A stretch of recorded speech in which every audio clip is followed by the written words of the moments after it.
Welcome back to another question of the day with me, Marc Kenigsberg. Today's Bitcoin question is, what does HODL mean? There's a lot of talk about hodling, and it basically means to keep holding your Bitcoin and not to sell them. And where does it come from? It actually comes from a forum post on bitcointalk. After a day in which the Bitcoin price fell a lot, one of the people posted while drunk that I'm not going to sell, I'm going to hodl. Meaning to post hold and misspelling it, it quickly became a meme, was used all over the internet and got adopted by people in Bitcoin and cryptocurrency to show that they were going to hold and not to sell their Bitcoin.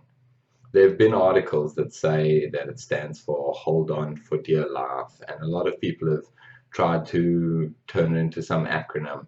But the truth is, someone was drunk, they misspelled hold, the community thought it was funny, and that's where the word hodl comes from.